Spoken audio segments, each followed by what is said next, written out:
말씀 상고하겠습니다. 여러분, 지난 주일이 부활절이었지요. 우리도 부활절 색깔 옷을 모두 입기도 했고, 또 결혼 데코레이션도 했고, 백합꽃도 났고, 또 예수 다시 사셨네를 힘껏 찬양하면서 부활절을 세웠습니다. 그리고 그 후에 뉴스를 보니까 코로나 중에서도 찬양제도 하고 연합예배도 하고 하면서 북적대는 행사들도 있었더라고요. 그런데 생각해보면 2000년 전에 예수님은 아무도 없이 새벽에 조용하게 외롭게 부활하셨습니다. 이것은 영적 성장이라고 하는 것은 이렇게 조용히 그리고 외롭게 일어난다는 것을 말합니다. 부활절을 보내면서 우리가 잊지 말아야 할 것은 기독교의 핵심 진리죠. 십자가와 부활입니다. 근데 이 십자가와 부활은 지식이 아니에요. 십자가와 부활을 모르는 사람은 없습니다. 지식이 아니고 내가 체험해내야 되는 거예요. 십자가도 내가 체험해내야 되고 부활도 내가 체험해내야 되는 것입니다. 십자가는 그야말로 고난과 수치와 폐인 그리고 죽음으로 가는 이 네 가지로 구성된 존재예요. 그렇죠? 그래서 누구나 싫어하고 피하고 싶고 두려워하는 내용이 십자가입니다. 병이 찾아오고 사고가 터지고 관계가 깨져나가고 재정이 무너지고 그래요. 그런데 부활이 기다리고 있다는 것입니다. 아멘. 우리의 인생을요 이렇게 가만히 되돌아보면 그런 것 같아요. 정말 내가 하나님 앞에 가까이 오게 된 것, 진실로 오게 된 거 말입니다. 그리고 나를 진짜로 변화시킨 것은 좋은 일보다는 나쁜 일을 통해서 일어났습니다. 잘 살펴보면 여러분 그래요. 그래서 믿는 자에 찾아오는 고난은 부활의 전주곡이 될 수 있습니다.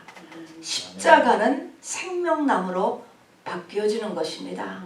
자, 여러분 저를 따라서 한번 해보십시다. 이게 우리의 소원이니까 십자가는 생명나무로 바뀌어진다. 아멘. 아멘. 자, 오늘 이제 본문으로 들어가겠습니다. 예수님께서 십자가상에서 다 이루셨다 하고 돌아가셨잖아요. 그리고 부활하심으로 인하여서 모든 죄값이 다 치루어졌음을 증명하신 것입니다. 그러면 된 거 아니에요? 왜 부활하신 후에 이 땅에서 40일을 더 사셨습니다. 왜 사셨을까요? 그러니까는 2000년 전으로 보면 지금 이 땅에 아직 계시는 거잖아요. 그래서 40일 후에 승천하셨습니다. 자, 그러면은 왜 부활하신 후에 금방 안 가시고 40일을 더 계셨을까? 여러분이 한번 생각해 보시기 바랍니다. 힌트는 뭐냐면 부활하신 다음에 예수님은 자기의 어머니나 가족을 만난 기록이 없고요. 또 자기를 사형 판결낸 빌라도를 만났다거나 자기 몸에 채찍과 못을 들이대었던 로마 병정을 만나시지 않았어요. 우리 오늘 달력 뒷면에 예수님께서 11번 만난 기록을 적고 있는데 다 이 11번 만난 사람들 요것하고 관련이 있습니다. 자, 예수님이 40일 동안 왜 더 계셨을까? 한번 생각해 보시기 바랍니다. 우리 한번 절기를 한번 보아주시기 바랍니다. 여호와의 7절기 우리 배웠잖아요.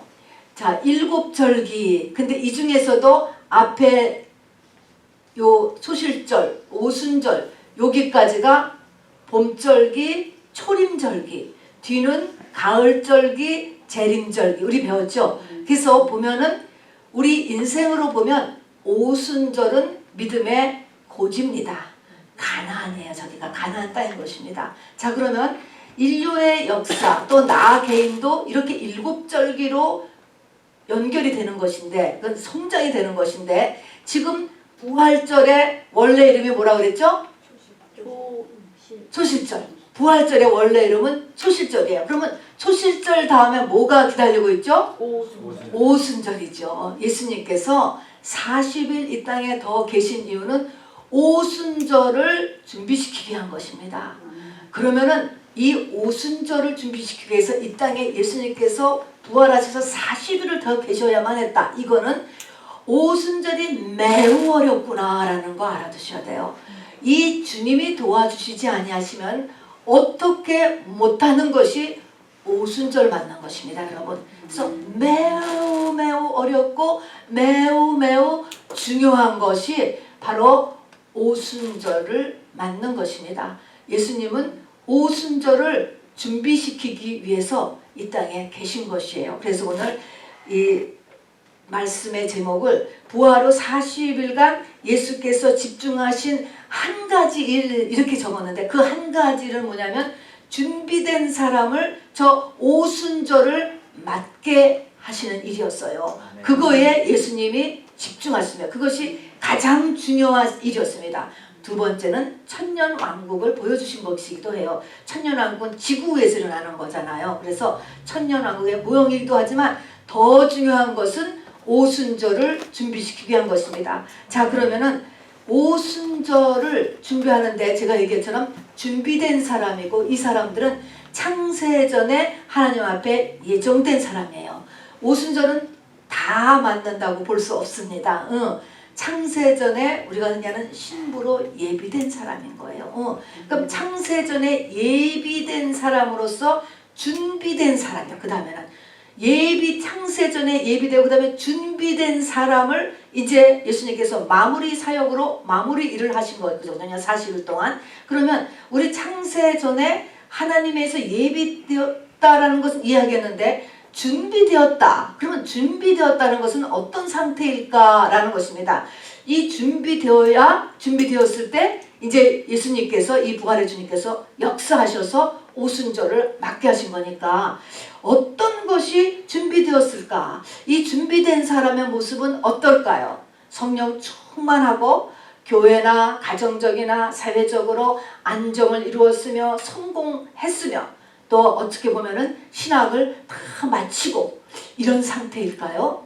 지금 윤지수 지금 어떻게 알고 아니라고 그렇게 표정을 지었어? 오늘 여기에 모습이 나와 있는 거예요. 그렇게 준비된 사람을 제자라고 성경은 지금 아직 완전한 제자는 안 됐지만 제자라고 불렀는데 이 제자가 두 그룹의 제자를 보여주는 거예요. 첫 번째 그룹의 제자는 11명의 제자들이에요. 지금 11명의 제자는 어떤 상태에 지금 예수님이 부활하셨을 때 있었냐 하면은 그들은 자기들도 예수의 한 일행으로 같이 체포될까봐 도망가서 안에서 문을 잠그고 숨어 있었어요.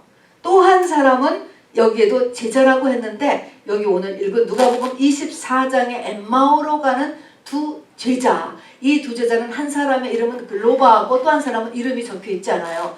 근데 이들도 제자는 제자인데 최후의 만찬의 주인되었던 11명의 제자 그룹에는 들지 않는 사람이에요. 그러니까 세컨드 그룹의 제자들이라고 볼 수 있죠. 그래도 열심히 3년 반 동안 예수를 따랐던 사람들. 그래서 제자라고 이름을 붙였습니다. 이 두 명의 제자, 이 모양입니다. 이 두 명의 제자들은 지금 어떻겠습니까? 그들이 다 슬픈 표정을 갖고 허탈하여서 엠마오로 가고 있는 모습이 지금 그려져 있습니다. 엠마오라고 하는 것은 아까 우리 찬양에도 나왔지만 세상으로 돌아가는 것입니다. 그리고 이 엠마오로 돌아가는 거는 지금 제 길이 아닌 길 쪽으로 지금 나가고 있다 이런 뜻인 거예요. 이들이 지금 이스라엘 에루살렘에 있어야 되는 사람들인데 딴 쪽으로 지금 가고 있단 말입니다. 그런 의미죠. 또 이렇게 숨어 있었고 도망가서 문 잠그고 있던 제자들도 우리 요한복음 끝장에 가서 보면은 11명 중에 7명이 그냥 고기 잡으러 가야 되겠다. 이 말은 예수님 따르던 일을 그냥 맥을 놓고 그 다음에 그냥 먹고 살아야 되겠다. 그래서 다시 피싱하는 자기의 작업으로 그냥 돌아가야 되겠다. 이렇게 되는 것입니다. 그러니까 지금 다 흩어진 것입니다. 다 방황의 상태에 있었습니다. 이게 뭡니까? 성경은 이 사람들이 준비된 사람이다 라고 이렇게 이야기하는 거예요. 참 이상하죠. 자, 이 사람들을 향하여서 지금 부활하신 예수님의 사역이 이제 시작되는 것입니다. 엠마오로 가는 이야기가 이렇게 길게 기록이 되어 있는 게 참 중요합니다. 이 사건이. 자, 두 제자의 대화를 보니까 두 제자가 그랬습니다. 그들이 예수는 하나님과 모든 백성 앞에서 말과 일에 능하던 선지자였거늘 이렇게 얘기합니다. 24장 21절에 보니까 말과 일에 능하였다. 그런 것은 와, 권세 있는 설교, 예수님의 말. 또 일에 능하였다. 그것은 불치병을 고쳐내는 놀라운 신유의 능력 다 받습니다. 죽은 자도 살려내고 날 때부터 소경된 자, 장애된 자를 고치잖아요. 또 놀라운 물권, 오병이어의 능력을 받지 않습니까? 일에 능한 자예요. 그래서 우리는 이 사람이 이스라엘을 속량할 자라고 바랐노라 그랬습니다. 속량할 자라는 것은 그 사람이 우리의 메시아인 줄 알았다 하는 것입니다. 속량하다. 그분이 메시아인 줄 알고 메시아일 것으로 생각했다라고 이야기를 했던 것입니다. 자, 여기서 보면은 이렇게 능력의 사람이 메시아가 될 수 있잖아요. 될 수 있는데 왜 십자가상에서 죽어야 하지? 왜 고난이 필요하지? 이것이죠. 이것에 대한 해결을 못하는 것입니다. 못했던 것이죠. 당시에 이스라엘 유대인들의 모든 메시아관이 그랬습니다. 모세와 다윗과 같은 사람, 능력의 사람, 그 부분만을 봤습니다. 자, 그래서 이것 때문에 고난의 종을 못 본 거죠. 그랬습니다. 여기에서 딱 막힌 것입니다. 그런데 이것은 지금도 마찬가지예요. 영적인 것은 똑같기 때문에 지금은 어떻게 달라졌을까요? 지금은 예수님께서 십자가 고난을 다 당하셨으니까 우리는 부활만 누리면 된다. 이렇게 약간 바뀌었지만 똑같은 거예요. 고난을 소화를 못하는 것입니다. 이것이 바로 가다가 가는 길이 멈추고 거기에서부터 방황이 일어나는 방황. 그리고 그 다음에는 이제 이 문 닫고 지금 문쳐 닫고 있는 11 제자나 다음에 그러다가 결국은 스스로 이 고기 잡으러 옛날 잡으러 돌아가 버리겠다거나 아니면은 지금 낙심하고 허탈하여서 엠마오로 그냥 자기의 갈 길을 자기대로 정해서 그 길에서 떠나고 있는 이 글로바나 다른 제자나 여기까지밖에 안 되는 거예요. 지금 요 고난을 해결하지 못하고 십자가를 이 해석하지 못하면 우리의 영적 성장은 가다가 반드시 한계에 부닥치게 됐습니다. 벽에 부닥친다는 거죠. 벽에 부닥쳐요. 자, 그런데 하나님의 지금 택한 자요. 이 사람들이다. 이 택한 자도 이렇게 부닥치죠. 당연히 부닥치고 그리고 택한 자니까 또 부닥쳐요. 왜냐하면 아예 창세전의 택함이 이 사람은 성전 뜰만 가기로 되는 신앙이라든가 성소까지만 가는 신앙으로 택정이 되었으면 몰라. 그걸로 그냥 그대로 끝나는 사람이 있어요. 그러나 이 사람의 창세전 택함이 지성소로까지 끌어올려는 그런 택함을 가진 사람이라면 가다가 부닥친다 이것입니다. 한계에 부닥치는 거예요. 요런 그 영적인 원리가 있습니다. 예수를 열심히 따르던 사람들이 예수의 십자가 죽음을 이해할 수 없었잖아요. 이 말은 예수를 열심히 가던 사람이 현실의 열매가 원하는 대로 다 잘 열려지지 않으면 부닥치는 거예요. 한계에 부닥친단 말입니다. 이런 말인 거예요. 한계에 부닥쳐요. 그래서 하나님께서는 이 택한 자들 그리고 이 한계에 완전히 부닥치는 이 사람들을 이제 40일 동안 이 오순절을 맞도록 지금 하는 과정이 40일 동안이야. 그리고 이것이 굉장히 어려운 것입니다. 자, 그래서 이거에는 이제 3가지의 일이 들어가는데 여러분 인생의 오순절은요.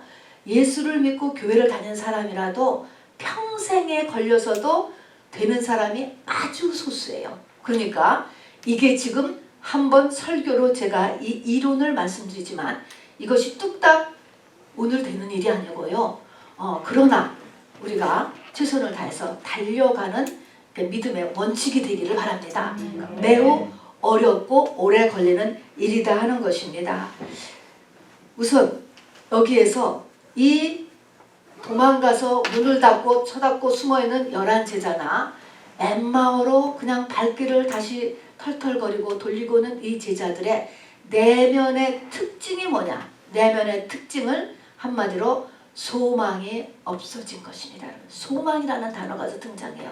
자, 그래서 이 소망에 관한 것을 반드시 우리가 짚고 넘어가야 됩니다.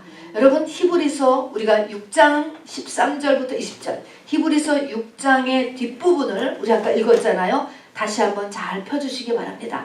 히브리서 6장의 뒷부분이 뭐냐면 바로 지성소 믿음이 되는 방법이 여기 써 있습니다. 지성소 믿음. 우리 19절을 보세요. 휘장 안에 들어가나니 6장 19절 보세요. 휘장 안에 들어간다. 이 휘장이 뭡니까? 성소와 지성소를 가르는 휘장이에요. 우리 말하는 육체가 찢어지는 것입니다. 이게 어떻게 내 겉사람이 죽느냐 우리가 말하는 그거를 방법을 쓰는 것이에요. 자, 그래서 휘장 안에 들어가나니 그리고 보니까 우리가 이 소망을 지금 19절입니다. 이 소망을 가지고 있는 것은 영혼의 닷 같아서 휘장 안에 들어간다. 그리고 20절에 보니까 예수님께서 바로 휘장 안에 그 휘장 안에 들어가셔서 영원한 대제사장이 돼서 우리에게도 길을 열어놓으셨잖아요. 예수님께서 지금 글로 들어가신 것이다. 멜기세덱의 반차를 따랐다는 것은 이것은 혈통으로나 육정으로 되는 게 아니라는 그런 의미인 것입니다. 그래서 이게 지금 휘장 안에 들어가는 길이 여기 있는데 휘장 안에 들어가는 길에는 뭔가 소망이 필요하다는 것입니다. 소망. 그런데 우리 이 말씀을 휘장 안에 들어가는 법 요것에 대한 이 패러그래프가 13절부터 시작을 합니다. 13절, 14절을 보면은 하나님께서 너에게 복주고 복주며 번성케 하고 번성케 하려 했다는 것입니다. 너한테 복을 주고 복주고 번성케 하고 복성케 한다라는 것을 여기 보면은 하나님께서 맹세하고 또 밑에 가서 보면은 이것을 약속했다 이렇게 씁니다.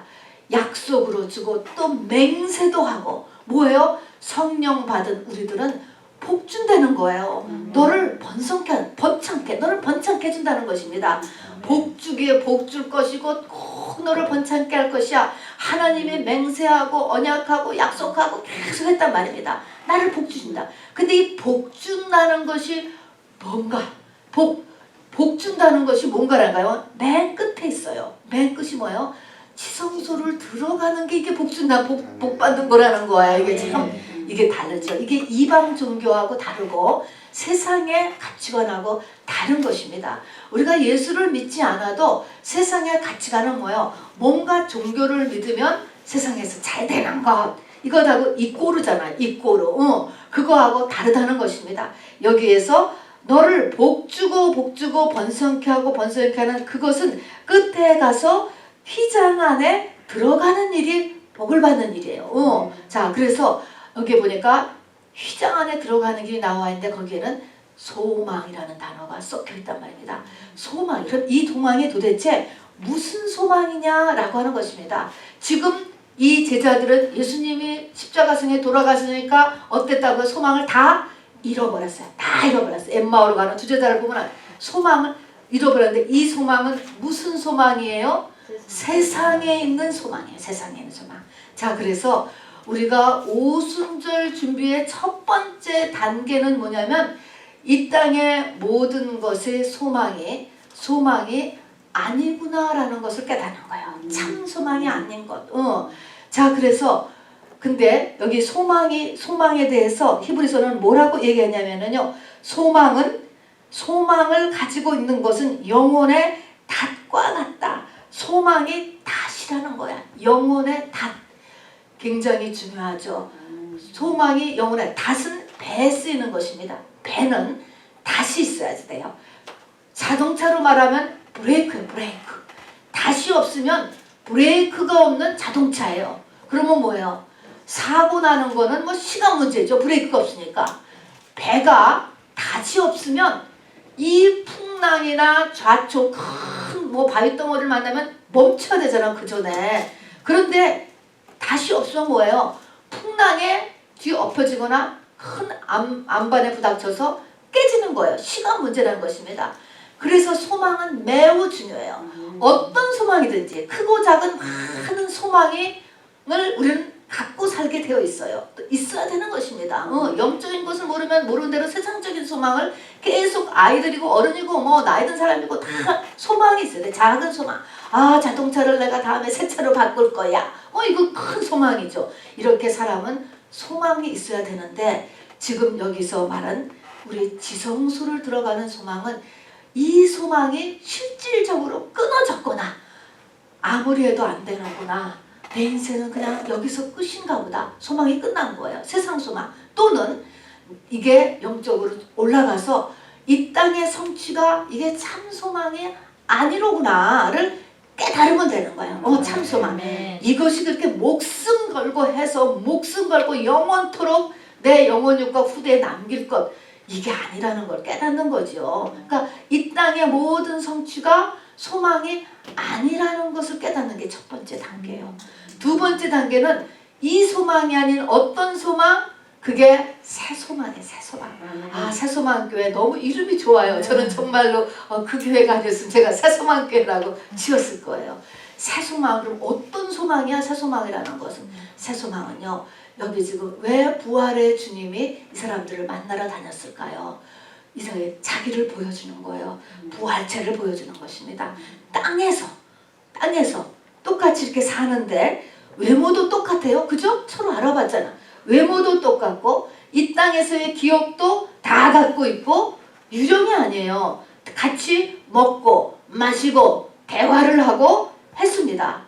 똑같아요. 그러면서도 벽을 통과하잖아요. 벽을 통과하고 또 어느 순간에 그냥 샥 나타났다가 여기 우리 엠마오로 가는 제자들 앞에서도 싹 보니까 없어졌잖아요. 사람이 디스어피어 싹 없어지기도 해요. 또 한 번에 여러 곳에서도 나타나요. 여기도 있고 한국에도 있고 500여 문도에게 일시에 나타났다고도 했습니다. 그러면서 또 베드로 한 사람을 또 만나기도 해요. 이런 아주 좀 특별한 존재죠. 그리고 승천한 날아다니는 사람이 날아다닐 수 있는 존재인 것이죠. 자, 그래서 이것이 뭡니까? 천년왕국을 보여주는 것이기도 하지만 천년왕국에서 왕노릇하고 그 후에도 왕노릇하는 것. 이게 뭐냐? 첫째 부활인 것입니다. 부활은요 누구나 다 일어나는 게 부활이에요. 여러분, 사람으로 태어난 자는 흙에 들어간 다음에 한 번 다 부활해요. 알죠? 바로 영광의 부활, 생명의 부활이 있고 심판의 부활이 있다고 그랬잖아요. 그래서 사람은 한번 다 살아나 여러분. 살아난다. 그것이 소망이 아니고 다시 산다. 그건 어떻게 보면 두려울 수도 있는 것입니다. 심판을 받을 경우에는. 그리고 파이널이라고 생각하면 두려운 거예요. 부활이 소망이 아니고 첫째 부활이 소망이에요. 첫째 부활. 그래서 첫째 부활은 이 지구에서 왕노릇하는 것이고 그 다음에 백보자 심판 후에 천국과 지옥으로 완전히 양분된 다음에는 천국의 새 예루살렘 성에 들어가는 거죠. 그리고 영원토록 왕으로서 존재하는 것입니다. 저는 그래서 그러니까 이걸 소망으로 가는 것. 여러분 생각해 보세요. 시간이라는 것은 이렇게 가요. 근데 이제 우리가 뭐 살 때까지만 100년 안쪽으로 살면은 시간 모르잖아요. 그런데 굉장히 막 수억 년, 수천 년이 지날 것 같지만 금방 다가오는 거예요. 이거 영혼이라는 건 시간이 없기 때문에. 정말 사랑하는 사람이 돌아가셨어. 죽었어. 잃어버렸어. 그런데 만났어. 자, 만났는데 내가 신앙생활을 잘 해가지고 왕이 되었단 말이에요. 그래서 왕노릇을 한다 그러면 거기에 먼저 가신 어머니라든가 먼저 가신 아내나 먼저 가신 남편이 보면 얼마나 뿌듯하겠어요. 야, 내가 이렇게 죽었는데 이렇게 죽었지만 쟤는 지금 신앙생활을 그 뒤에 잘해서 왕이 되었구나. 왕. 그렇게 영원히 사는 거예요. 그럼 어쨌든 나는 왕의 어머니 아닙니까? 여러분, 이게 소망인 거예요.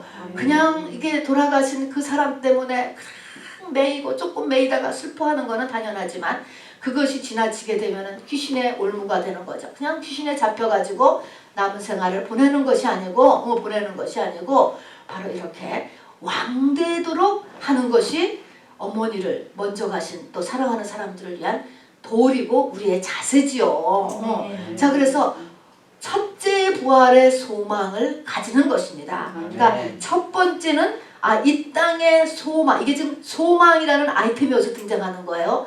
이 땅의 소망은 진짜 소망이 아니다 라고 하는 걸 깨닫는 거고, 두 번째는 이렇게 첫째 부활에 대한 소망을 가지는 거예요. 근데 이것이 아까도 얘기했지만 이론이 아니에요. 이론이 아니고 부활이, 그리고 첫째 부활이 나에게 실제적으로 다가와야 돼요. 부활이라는 것을 모르는 사람은 없어요. 사람이 다시 산대. 이렇게 믿었다가도 만약에 죽었던 사람이 누가 싹 살아났다가 기절할 건 놀라가지고 기절할 거잖아요. 이 부활이 사람이 진짜 사는 것이 실질적으로 나한테 다가와야 된단 말이야. 이것이 오감의 세계 느끼는 것처럼 다가와야 되는 거예요. 나가서 돈을 벌면 내가 1시간을 일을 하면은 내가 1시간에 100불을 준다고 했다. 큰 돈이잖아. 큰 돈. 100불에는 가치가 딱 잡히잖아요. 100불이면 내가 이것도 할 수 있고 저것도 할 수 있고 그것도 할 수 있어. 그 감각과 내가 1시간 동안 기도를 하면 뭐가 하나님이 기도를 응답하신다. 그건 안 와. 1시간 기도를 하고 가도 안 오잖아요. 뭐 기도했으니까 응답하시겠지만 감각이 안 오잖아. 이렇게 되면 안 되고, 이 부활, 첫째 부활을 확실해야 된다는 것은 이것이 나에게 실제적으로 다가와야 된다는 거야. 이게 이제 지금 해야 되는 거야. 이것이 필요하기 때문에 예수님께서 그들을 갖다가 찾아가서 보여줘요. 찾아가서 만나서 부활체를 보여줬다니까. 분명히 내가 죽는 거 봤지. 보면서 자기 자신을 보여주면서 또 없어지고 먹고 이렇게 해서 그 부활을 실제적으로 정말 보는 것이 뭐 백문이 불여일견이라고 보여주었다. 그러니까 이것이 나에게 실제화되는 것이 우리의 믿음의 단계예요. 믿음의 모습인 것입니다. 자, 그런데 아까 히브리서에 보니까요, 모든 사람은 영혼에 다신 소망을 가지고 있어야 된다 그랬습니다. 근데 이 소망에 다시 필요한데, 이 어떤 소망을 가지면 이 어떤 소망을 가지고 휘장 안으로 들어간다는 거예요. 자, 근데 이 어떤 소망을 가지고 휘장 안으로 들어가는데, 여러분 이제 배에 대해서 이제 저도 이렇게 그냥 인포메이션을 이렇게 들은 것인데요. 배가 목적지에 도착할 때 그동안에 이제 닷을 내려서 조정을 하면서 이제 잘 왔어요. 자, 근데 이 도착할 때도 닷을 이제 내리죠. 도착지에다가 닷을 내리지만, 내가 도착지를 다 도착하면은 그 땅으로 이제 배가 완전하게 확 다 들어갈 때는 저쪽 본부 쪽에서 이쪽으로 뭔가를 보낸대요. 로프 같은 걸 보내서 본부에서 끌어준다는 거예요. 그래서 땅 그 목적지에 완전히 딱 도착을 한다는군요. 물론 요즘은 어떻게 하는지 모르겠지만 이때 옛날 시대에 배를 이 육지에 대는 방법일 것입니다. 자, 그래서 어떻게 하면은 지성소에서 뭔가 나와서 이 사람을 지성소로 확 끌어준다는 거예요. 자, 그러니까 부활의 소망을 내가 가지고, 그러니까 첫째 부활의 소망이에요. 첫째 부활의 소망을 가지고 내가 어떻게 하면 본부 하나님 쪽에서 나를 끌어가죠. 도와줘. 내 겉사람이 죽는 것을 도와준다는 것입니다. 자, 그래서 우리가 맨날 겉사람이 죽는 걸 얘기하지만 이 겉사람이 죽는 것은 매우 어려운 일, 내가 죽을 수가 없는 거예요. 자살이 안 되는 거예요. 육의 자살은 가능할 수 있지만 이 속사람의 자살은 가능하지가 않아요. 그래서 이 겉사람의 그래서 그러니까 하여튼 간에 내가 겉사람이 죽으려고 하고 첫째 부활의 소망을 가지고 이제 지금 하면은 나를 지성소로 이끌어 간다. 그런데 저쪽에서 나를 끌어준다라는 것입니다. 그러면 그 끌어주는 그것이 무엇이냐? 그리고 지성소 안에 들어가고 지성소 안에 내가 들어가고 그러면 지성소에서 이제 나를 지성소 또 끌어가는 일을 해주는 그것이 무엇이냐는 것입니다. 그 단계가 지금 세 번째 단계예요. 세 번째 단계가 뭐냐면 히브리서의 여기 6장을 보니까 여기 6장 18절을 보면은 소망을 얻으려고 피난처를 찾은 우리에게 피난처라는 단어가 등장해요. 이 피난처를 찾은 우리에게 큰 안위를 받게 하려 하심이라. 이 히브리서 6장은요 굉장히 어려운 말입니다. 자, 그래서 이 피난처라는 게 등장하는데요. 이 피난처는 보통의 피난처가 아니에요. 우리 구약에 보면은 도피성이라는 게 필요해요. 도피성. 자, 도피성은 이 마가의 다락방으로 이제 이 120문도가 다 들어갔습니다. 사실은 500명이 이제 그 대상자였는데 500명 가운데 120명이 들어갔어요. 근데 이 마가의 다락방의 다른 모형이 도피성이에요, 여러분. 그래서 자, 그래서 도피성에 들어가는 사람은 어떤 사람일까? 큰일 났죠. 이 땅에 소망이 없는 것이면 큰일 났어요. 길이 없어. 길이 없다. 마음에서 길이 없다. 세상에 소망이 없다. 그런 거예요. 그 다음에는 그러나 내가 저 도피성을 들어가면은 산다. 이 한 생각이에요. 이 땅에서는 길이 없어. 그러나 저 도피성을 들어가면 산다. 저거는 내 모든 문제를 해결할 수 있다. 요 생각을 확실하게 가져야 돼요. 그 다음에 저 도피성에 들어가는 거를 저 뒤에서 칼 들고 사람이 쫓아오잖아요. 원수를 갚으려고. 저거는 원수를 갚게 되어 있으니까, 갚으라고 했으니까. 저게 뭐랄까?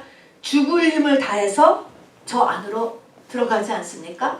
자, 그래서 마가의 다락방의 다른 이름은 이제 도피성이다 라고 하는 것입니다. 자, 그러니까 도피성으로 들어가는 그런 마음을 가지고 이제 기도에 전념해야 된다. 이제 이런 내용이 되는 것입니다. 자, 그러면은 히브리서 6장을 우리가 조금 더 자세하게 살펴보면은요, 어떻게 내가 지성소 신앙이 되느냐, 어떻게 내가 겉사람이 죽느냐, 같은 말입니다. 어떻게 휘장을 찢느냐라고 보니까 히브리 6장 14절부터 우리가 한번 쭉 다시 한번 살펴보기를 원합니다. 맨 처음에 하시는 말씀이 그래요. 내가 인생의 오순절을 맞이하기를 원합니다. 이런 마음을 가지신 분이라면 첫 번째 해야 될 것이 15절에 그가 이같이, 이건 아브라함에게 하는 아브라함의 예입니다. 오래 참아 약속을 받았느니라. 복을 받았다는 거예요. 이때 오래 참아는 몇 년을 걸렸냐면 50년을 걸렸습니다. 이 약속은 창세기 22장 아브라함이 독자 이삭을 바쳤을 때를 이야기하는 것입니다. 이같이 그러니까 아브라함에게 하나님이 아브라함에게 약속하실 때 가리켜 맹세할 자가 자기보다 더 큰 이가 없으므로 자기를 가리켜 맹세하 이렇게 시작하잖아요. 좀 아브라함의 예를 드는 것입니다, 여러분. 자, 그래서 지성소 신앙을 가진 사람이 아브라함이에요. 성경에 나오는 모든 믿음의 사람은 다 이렇게 지성소 신앙을 가진 사람들을 이야기하는 것입니다. 자, 그런데 첫 번째가 뭐냐면 오래 참았다 이렇게 얘기했습니다. 50년 걸렸어요. 자, 그러면 아브라함이 이 부활 신앙을 요 준비가 되었기 때문에 독자 이삭을 바칠 수 있었다는 거야. 다시 말하면 아브라함은 50년이 되었을 때 내가 이 아들을 죽여도 이 아들이 똑같이 다시 살 것이다. 이것이 확실하게 자기 속에 있었다는 거야. 그냥 아유 천국에서 만나보자 그런 정도가 아니고 확실하게 이 아들이 다시 살아. 나도 다시 살아. 똑같이 다시 살아. 11 제자가 예수님을 진짜로 만났잖아. 예수님이 다시 살았잖아. 그걸 본 것처럼 이것이 실제로 이 아브라함에게 와닿았다는 거야. 그래서 아들을 죽일 수 있었다는 것입니다. 여러분 창세기 22장이 아브라함이 독자 이삭을 바친 사건인데 21장 끝을 한번 누가 얼른 찾아보세요. 무슨 말이 있는데 창세기 21장 끝 21장 끝을 보면은 이 창세기 21장 끝 아브라함이 뭐를 했다고 나오죠? 창세기 21장 끝에서 보면은 뭐라고 뭐 했다 그랬어요? 그가 블레셋 사람의 땅에서 여러 날을 지냈더라. 그 바로 위에는 아브라함은 그의 나무를 심고 거기서 영원하신 여호와의 이름을 불렀습니다. 영생하는 나무를 심었다 그랬죠? 영생하는 나무. 이게 뭡니까? 아브라함 속에 영생에 대한 것이 확실하게 들어갔다는 것을 보여주는 거예요. 그래서 영생한다. 우리의 사후 내세의 삶이 완전하게 자기 속에 실제 삶으로서 다가왔다는 거야. 죽으면은 그냥 어떻게 됐는지 모르고 이런 정도가 아니고 완전하게 실제로 다가왔다. 아브라함의 믿음의 성장. 이것이 있으니까 이제 그 다음에 22장에 하나님이 그것이 너 진짜야? 하고 들이댄 것이 아들을 바쳐보라 라고 이야기한 것입니다. 무서운 거지요. 하나님은요 우리의 믿음을요 계속 시험하시는 하나님이세요. 시험한다는 걸 알아주셔야 돼요. 그리고 복을 주는 거예요. 그리고 마지막 복은 뭡니까? 휘장 짓는 거예요. 지성소 들어가는 게 최고의 복이죠. 영원한 복이죠. 이것이 바로. 자, 그래서 이때서 첫 번째는 오래 걸린다라는 것입니다. 오래 걸린. 다음에 두 번째 우리가 알아야 될 것은요. 아까 이제 이 엠마오로 가는 두 제자들이 다시 예수님이 사셨구나 하면서 이 부활을 확증하면서 에루살렘으로 발걸음을 돌렸잖아요. 그렇게 하는데 두 가지를 거기서 하세요. 예수님이 말씀을 자세히 풀어주었다 그랬습니다. 말씀을 자세히 풀어주니까 마음이 뜨거워졌다 그랬습니다. 또 하나는 뭐냐면 거기서 떡을 떼어주니까 그 떡을 먹으면서 또 눈이 밝아졌다 그랬습니다. 같은 얘기인 것입니다. 마음이 뜨거워지거나 눈이 밝았다. 그래서 두 번째 우리에게 필요한 것은요. 성경을 자세하게 그리고 뇌마로 받는 게 필요해요. 성경 공부가 필요해요. 근데 성경 공부가요. 자세한 그냥 교리로 끝나는 것이 아니고 자세하고 그거를 누가 풀어줘요? 예수님이 풀어주셔야 된다고. 그걸 뇌마로 된. 그러니까 이 말씀이 나한테 다가오는 그런 풀림이 있어야 돼요. 그리고 자세하게. 그래서 여기 보니까 구약에서부터 자세하게 풀어주었다 이야기했습니다. 그렇죠. 사실 예수님이 이 공생의 3년 반 지날 동안에 당신이 십자가상에서 죽게 될 것을 3번이나 말씀하셨어요. 하지만 제자들이 그게 안 들어왔습니다. 사람들은요 다 선입관이 있어요. 그리고 듣기 싫은 말은 안 듣게 되어 있잖아요. 그러니까 자기 선입관이 메시아관이 꽉 머리에 박혀 있기 때문에 안 들어오는 거예요. 그런데 이제 이번에는 자세하게, 그걸 더 자세하게 이렇게 뇌마된 말씀을 자세하게 공부하는 게 필요합니다. 세 번째는 거기에서 아까처럼 이 떡을 떼어줬다. 이게 우리가 지금 성만찬을 얘기하는 거거든요. 성만찬이라는 것은 무엇일까? 실질적으로 우리가 주님의 도우심이 필요한 거예요. 성령의 도우심.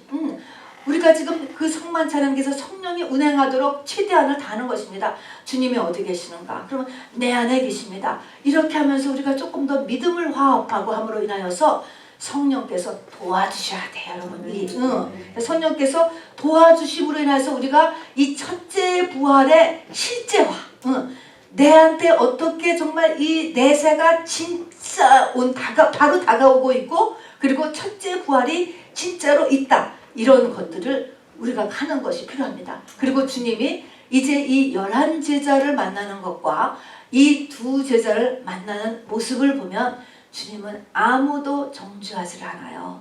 이제는 이쯤에서는 절대로 정죄하면 안 되는 것입니다. 이 11제자나 두 제자가 지금 다 낙심했잖아요. 그리고 실망하고 문짝누고 들어 앉았다니까. 그리고 지금 뭐 어떻게 할지를 지금 모르는 상태. 다 다른 길에 가서 지금 막 헤매고 있는 정도예요. 그런데 주님은 이를 야단치지 않으셨다는 것입니다.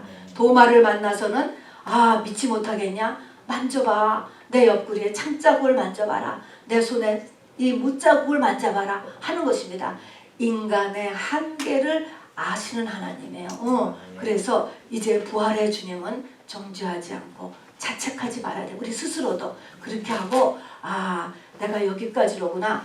아, 주님의 나를 아셔. 그 다음으로 업하면 되는 것입니다, 여러분. 그래서 자책하지 않으신다라고 하는 것입니다. 베드로에게도 저 3번이나 대놓고 주님하고 눈을 마주치면서 부인했으니까 얼마나 찔리겠습니까? 그러니까 내가 나를 다시 사랑하느냐, 바로 블랙퍼스트까지 그냥 준비해 주시면서 베드로를 이렇게 위로하는 이런 모습을 보여주십니다. 그렇게 하고 나서 이제 마지막으로 명령이에요. 예루살렘을 떠나지 말고 아버지의 약속하신 것을 어떻게? 기도에 전혀 힘쓰므로 인하여서 기다려라 라고 이야기했습니다. 여러분 이렇게 말씀을 하셨는데 요거 약속하신 요거 전에 주님의 지상 대명령이 3번이나 나와요. 땅끝까지 가는 것, 또 모든 족속에게 가는 것. 그런데 이렇게 일의 진행의 순서로 보면 말씀은 그때 하였지만 그 말씀을 듣고 제자들이 갈 수 있었어? 못 갔어? 다 도망가는 거야. 다 도망가는 거예요. 못 가는 것입니다, 여러분. 어떻게 하고다요? 마가 다락방을 끝나고 나서 그때는 가지 말라 그래도 가게 돼요. 그렇게 해서 순서가, 요 순서를 우리가 잘 알아두셔야 됩니다. 그래서 먼저 할 것이 뭐냐면, 먼저 할 것이 이제 마가의 다락방에 가서 기도에 전혀 힘쓰는 거예요. 근데 이때 마가 다락방에 120명의 사람이 모여서 기도에 이제 힘쓰고 거기에 들어간 사람들의 이름이 사도행전 1장에 남자도 있고 여자도 있고 흑인도 있고 백인도 있고 나이 든 사람도 있고 여러 사람이 막 섞인 이름이 쭉 있습니다. 기도를 하는데 이 사람이 이 마가의 다락방에 들어가는 사람의 심정과 이들이 마가 다락방에서 어떻게 기도해야 되는가라는 것이 바로 도피성이다 이 말인 거예요. 그게 피난처를 찾았다라고 하는 것입니다. 그러니까 그 심정이 어떻게 되는 거예요? 길이 없다. 길이 없잖아. 지금 도피성에 지금 막 들은 저 사람 같은 거라니까요. 그냥 두면 어떻게 돼? 그냥 두면 저 사람 지금 죽게 생겼잖아요. 죽게 생긴 거예요. 그런 것처럼 하고 죽기 살기로 전력을 다해서 기도하는 거예요. 그렇지만 저 도피성에 들어가는 사람, 또 마가 다락방에 들어가는 사람은요, 양면성이 있어요. 길이 없다. 길이 없다는 것은 확증해야 돼. 세상에 아직도 길이 있다라고 하면 저렇게 못 가요. 길이 없다. 세상에는 소망이 없다가 점을 지켜줘야 돼. 점을 지켜줘. 또 한쪽은 뭐야? 그러나 길이 있다가 또 있는 거야. 확실하게 길이 있다. 이건 내가 예수가 되는 일이기 때문에 길이 있다. 이 세상에 이 땅이라는 모든 일을 다 이길 수 있다. 이 양면성을 가지고 있는 거예요. 그러니까 길이 없다와 길이 있다. 이 두 가지를 가지고 전력을 다해서 이제 뛰는 거예요. 그런데 여러분 주의사항이 있잖아요. 때가 되었어. 지금 아까 같이 11제자나 엠마오로 가는 2제자가 이게 지금 준비된 사람이잖아요. 준비된 사람. 이 준비된 사람은 지금 뭐가 없는 사람이에요? 세상에 소망이 지금 막힌 사람이에요. 거의 끊어지는 안 되는 거예요. 안 되는 거. 이런 사람이 그 다음 단계로 넘어가지 않고 있으면 어떻게 될 것 같아? 어떻게 될 것 같아요, 여러분? 아까 소망이 없으면 어떻게 된다고? 소망은 영혼의 닷과 같다. 어떤 닷이든지 가져야 되잖아. 근데 아무리 해도 이게 닷이 안 돼.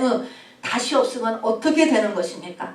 닷이 없는 배는, 닷을 놓친 배는 그냥 브레이크 없는 자동차라니까 시간이 이게 망하는 거는 시간 문제. 굉장히 위험한 상태예요. 굉장히 위험한 상태인 것입니다. 성경에 보니까 추수할 때가 됐는데 추수를 안 하면 어떻게 될까요? 다 여물었어 지금. 그따가 해서 여물었다 해서 지금 이게 지금 오순절 맞았다는 게 아니고 오순절을 맞기 직전으로 여물었다. 얘기인 거예요. 그러면 이게 지금 다 준비가 오순절을 맞도록 준비가 되어 있는 상태인데 이게 지금 그 다음 단계로 안 넘어가고 있는 상태에서 비가 와. 늦가을 비가 와. 서리가 와. 그러면 어떻게 될까요? 다 쓰레기가 돼버리겠지. 썩어버리겠지. 썩어버리는 것입니다. 그러면은 사람들은 뭐라고 얘기하겠어요?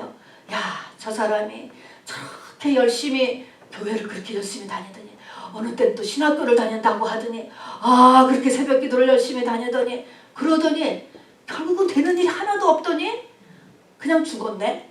여러분 이렇게 되는 거예요. 근데 그렇게 되기가 너무 쉽다 안 쉽다? 쉽다. 여러분 그래서 갈수록 어려운 거예요. 갈수록 깨어라 하는 거예요. 갈수록 이 벼랑 끝은 더 가파라지는 것입니다. 갈수록 더 마귀가 극성을 부린다 라고 하는 것이 이 말을 듣는 것입니다.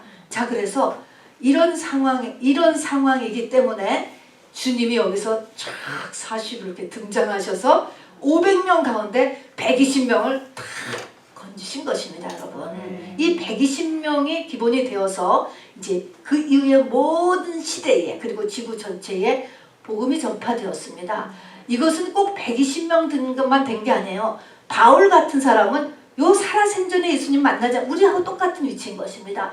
우리같이 살아생전 예수님의 시대에 예수님을 만나지 않았어도 지금 누가 하십니까? 성령이 하세요.